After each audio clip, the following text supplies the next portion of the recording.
क्या एक viral meme और सड़कों पर उतरा गुस्सा भारत के सबसे बड़े लोकतंत्र में चुनाव जीत सकता है?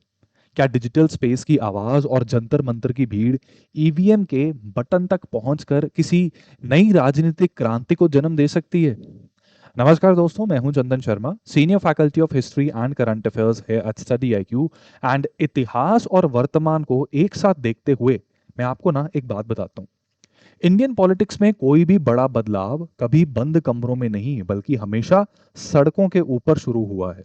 पिछले कुछ महीनों में देश ने एक ऐसी घटना देखी जिसने हर तरह के पॉलिटिकल एनालिस्ट को एक्चुअली हैरान करके रख दिया है। नीट पेपर लीक के खिलाफ शुरू हुआ एक छोटा सा छत्र आंदोलन देखते ही देखते कॉकरोच जनता पार्टी यानी सीजेपी के इस आंदोलन के रूप में एक विशालकाय आंदोलन बन गया। एजुकेशन मिनिस्टर के इस्तीफे की मांग से शुरू हुई ये लड़ाई 37 दिनों तक जंतर मंतर पर चली। लेकिन असली कहानी अब शुरू हुई है जब आंदोलन के आगे की दिशा पर सवाल उठना स्टार्ट हो गए। जब सीजेपी के एक्स स्पोक्स पर्सन विजेता दहिया उनका नाम था, उनसे पूछा गया कि क्या आंदोलन चुनाव लड़ेगा, तो उन्होंने इसे खारिज करने के बजाय एक खुला इशारा दे दिया। और जब 25 जुलाई 2026 को सरकार से बातचीत के बाद आंदोलन वापस लिया गया, तब नई स्पोक्स पर्सन आशुतोष राणा, इनका भी चुनाव के ऊपर लड़ने के सवाल के ऊपर बड़ा ही मिस्टीरियस सा एक साइलेंस ये एक जवाब के रूप में आया। उन्होंने कहा कि उनका प्राइमरी फोकस उन 5 पॉइंट रिफॉर्म चार्टर और स्टूडेंट आउटरीच है, लेकिन उन्होंने इलेक्टोरल एंट्री के दरवाजे को भी पूरी तरह से बंद नहीं किया। नाउ द क्वेश्चन इज कि क्या सीजेपी सिर्फ एक टेम्पररी प्रेशर ग्रुप है या फिर ये देश की राजनीति में एक नया चैप्टर लिखने जाने वाला है? क्या ऑनलाइन मीम से शुरू हुआ ये सफर बैलेट बॉक्स तक पहुंच सकता है? आज हम इसी हिडन रियलिटी और उसके सारे लीगल, हिस्टोरिकल और स्टैटिस्टिकल फैक्ट्स का प्रॉपर एनालिसिस आपके साथ करेंगे। अब दोस्तों, अगर सीजीपी के लीडर्स कल सुबह ये फैसला कर लें कि उन्हें चुनाव लड़ना है, तो कानूनी तौर पर उन्हें क्या करना होगा? क्या कोई भी मूवमेंट सीधा ईवीएम तक जा सकती है? इसका जवाब छिपा है हमारे संविधान और रिप्रेजेंटेशन ऑफ पीपल्स एक्ट 1951 के अंदर। सबसे पहला स्टेप होता है registration under section 29A of the RPA. Bharat का कोई भी नागरिक या फिर किसी भी तरह की अलायंस या गठबंधन इलेक्शन कमीशन ऑफ इंडिया यानी ईसीआई के पास पार्टी रजिस्ट्रेशन के लिए अप्लाई कर सकता है। इसके लिए सीजेपी को अपना एक फॉर्मल कॉन्स्टिट्यूशन बनाना पड़ेगा, ऑफिस बियरर्स अपॉइंट करने पड़ेंगे और ईसीआई के रूल्स को कॉम्प्लाई करना होगा। एप्लीकेशन के बाद इलेक्शन कमीशन देश के मुख्य अखबारों में एक पब्लिक नोटिस इशू करता है, जिसमें नागरिकों से 30 दिनों के अंदर ऑब्जेक्शंस मांगे जाते हैं। अगर कोई वैलिड ऑब्जेक्शन नहीं आता तो सेक्शन 29A के तहत पार्टी ऑफिशियली रजिस्टर हो जाती है। लेकिन यहां सबसे बड़ा कैच है कि रजिस्ट्रेशन का मतलब रिकॉग्निशन नहीं होता। भारत में हजारों रजिस्टर्ड अनरिकॉग्नाइज्ड पार्टीज हैं जो एक तरीके से गुमनामी में खो जाती हैं। कॉकरोच जनता पार्टी को अगर एक स्टेट पार्टी का दर्जा चाहिए तो उन्हें इलेक्शन कमीशन ऑफ इंडिया के बहुत टफ बेंचमार्क्स क्लियर करने होंगे। या तो उन्हें स्टेट असेंबली इलेक्शंस में कम से कम 6% वैलिड वोट्स के साथ 2 असेंबली सीट्स जीतनी होंगी, या फिर टोटल असेंबली सीट्स का 3% या 3 सीट्स जो भी ज्यादा है वो अपने नाम करवाना होगा।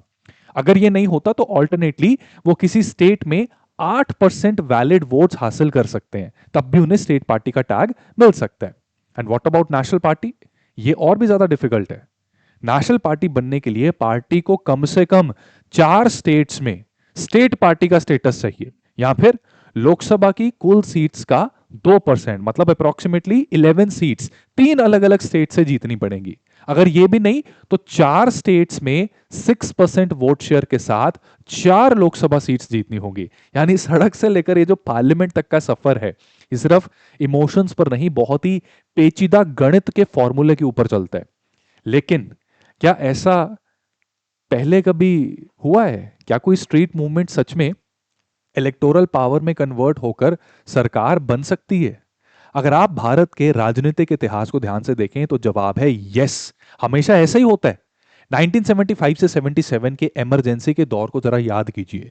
जयप्रकाश नारायण के आंदोलन ने देश के यूथ और स्टूडेंट्स को सड़कों पर उतार दिया। उस आंदोलन से एक नई राजनीतिक ताकत पैदा हुई जिसका नाम था जनता पार्टी। जब 1977 में इमरजेंसी खत्म हुई और चुनाव हुए तो जनता पार्टी ने कांग्रेस की सबसे मजबूत सरकार को उखाड़कर फेंक दिया और 295 लोकसभा सीट्स जीतकर एक नया इतिहास रच दिया। और आपको पता है उस मूवमेंट से कौन कौन से नेता और पार्टीज निकल कर आए जेपी मूवमेंट से? आज की भारतीय जनता पार्टी, समाजवादी पार्टी, राष्ट्रीय जनता दल यूनाइटेड, ये सभी उसी जेपी मूवमेंट की ही देन है। उसी तरह 2011 में यूपीए 2 के दौर में जब करप्शन के खिलाफ अन्ना हजारे का आंदोलन शुरू हुआ तो किसी ने भी नहीं सोचा था कि वहां से एक नई पॉलिटिकल पार्टी निकल कर आएगी। लेकिन उसी मूवमेंट के पेट से आम आदमी पार्टी का जन्म हुआ, जिसने पहले ही चुनाव में दिल्ली में एक राजनीतिक सुनामी ला दी। फिर 2020-21 क्या किसान आंदोलन देख लीजिए, जहां लगभग एक साल के प्रोटेस्ट के बाद मोदी सरकार को तीनों फार्म लॉज वापस लेने पड़े। दोस्तों यहां पर आप एक ट्रेंड ऑब्जर्व करने की कोशिश कीजिए।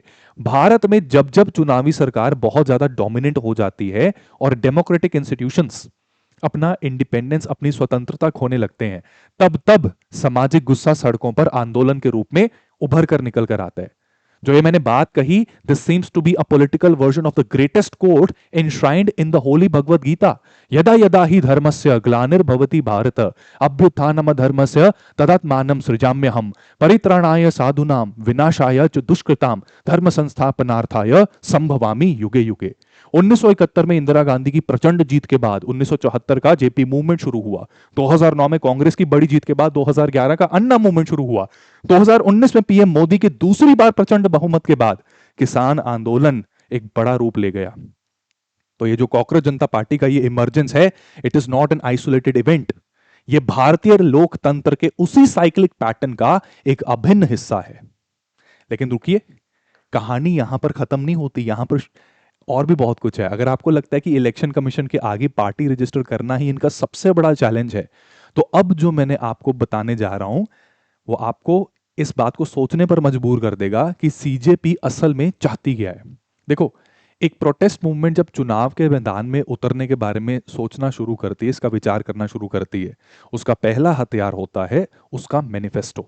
और कॉकरोच जनता पार्टी का मैनिफेस्टो कोई ऑर्डिनरी पॉलिटिकल डॉक्यूमेंट नहीं है।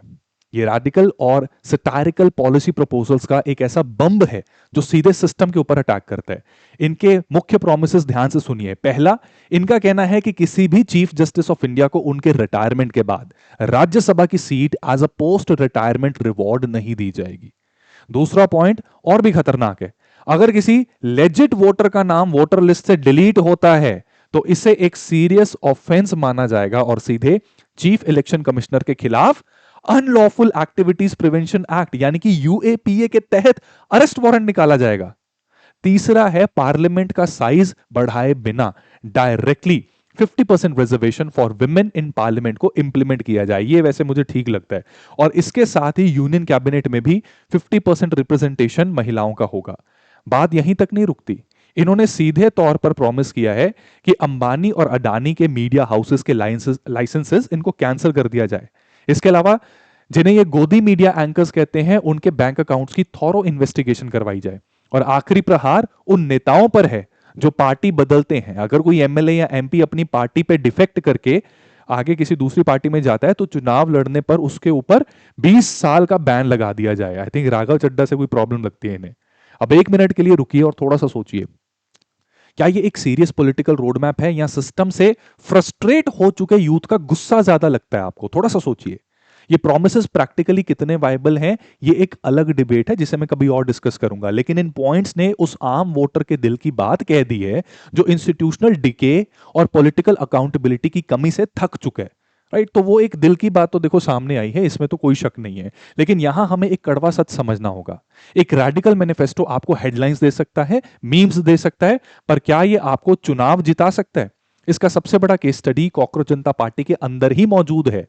कॉकरोच जनता पार्टी के फाउंडर अभिजीत दीपके, आपको पता है ये 2020 से 2023 के बीच आम आदमी पार्टी के साथ as a social media volunteer और कैंपेन स्ट्रेटेजिस्ट के रूप में काम कर चुके हैं।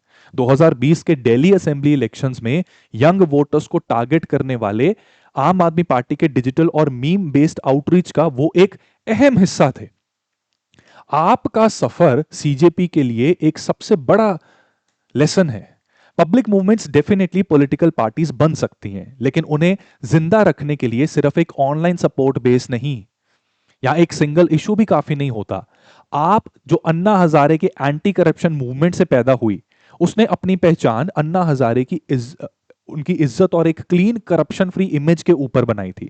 लेकिन over a period of time political observers का मानना है कि आम आदमी पार्टी ने कभी भी एक clearly defined ideological identity develop नहीं की।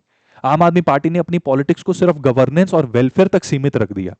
बेहतर schools, government hospitals, free electricity और accessible health care. Now you may be thinking कि ये गलत बात थोड़ी ना है, लेकिन आज के दौर में दोस्तों फ्रीबीज एक ट्रांजैक्शनल चीज बन चुकी है।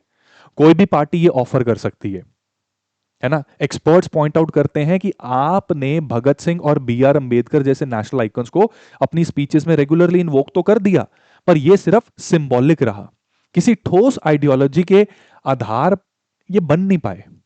यहां तक कि 2024 के दिल्ली बजट स्पीचेस में अरविंद केजरीवाल साहब ने राम राज्य का जिक्र किया और अपनी रिलीजियस फेथ को पब्लिक डिस्प्ले किया, राइट। जबकि हिंदुत्व पॉलिटिक्स को लेकर ये बीजेपी को डायरेक्टली चैलेंज करने से थोड़ा बचते रहे हैं। सीएए एंड एनआरसी जैसे सेंसिटिव इश्यूज पर भी आम आदमी पार्टी ने एक क्लियर आइडियोलॉजिकल स्टैंड लेने के बजाय एक कॉशियस पब्लिक स्टैंड लिया।